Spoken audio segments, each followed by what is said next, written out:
Pinuri ang isang pulis sa ipinakita niyang lakas ng loob nang makipagbuno sa lalaking suspect sa pang-hold up sa Muntinlupa. At sa video kita kung paano tinutukan ng baril ng suspect ang pulis. Saksi si Jamie Santos.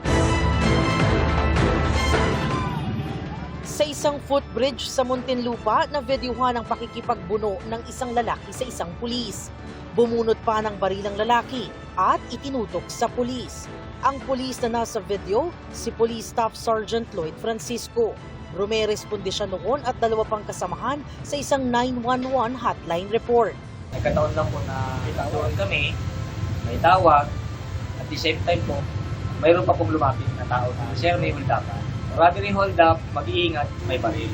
Base po sa salaysay ng biktima, nung magbabaan lahat ng sakay ng jeep sa tapat po ng isang gasolinahan sa East Service Road, Barangay Sucat, Muntinlupa City, ay biglang sumakay sa jeep ang suspect at agad nagdeklara ng hold up habang nakatutok po sa biktima yung baril. Nakuha po sa victim yung kanyang cellphone at wallet. Si Francisco raw ang naunang dumating sa lugar. Doon may nakapagsabi raw sa kanya ng kinaroroonan ng suspect at nang magtagpo raw sila, bigla na raw bumunot ng baril ang suspect at tinutukan si Francisco. Ngayon, yung kasama ko po na isa po, sa nandyan po, siya naman po nagko-confirm sa akin, ayan na, huwag kang dumikit kasi may baril.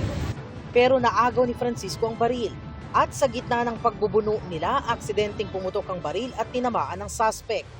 Split seconds lang po, napakabilis po para decision na yun eh. Wala nang isipin po, muscle na po, reflexes na po. Talaga yun. Yung naisip po na mabaril.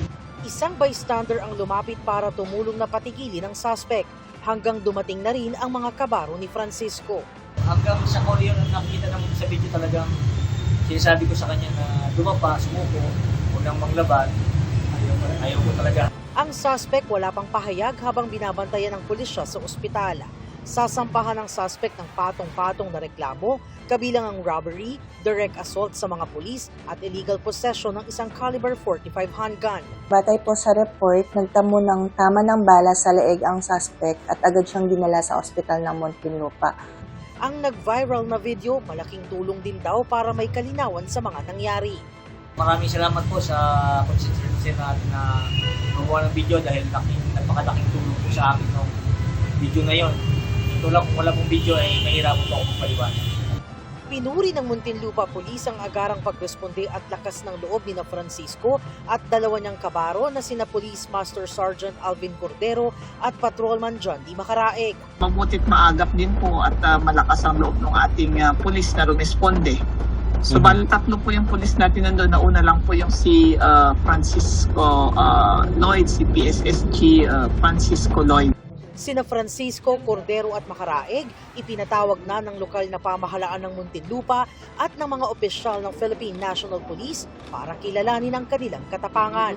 Para kay Francisco, ginawa lang niya ang kanyang tungkulin. Ako si Jamie Santos, ang inyong saksi.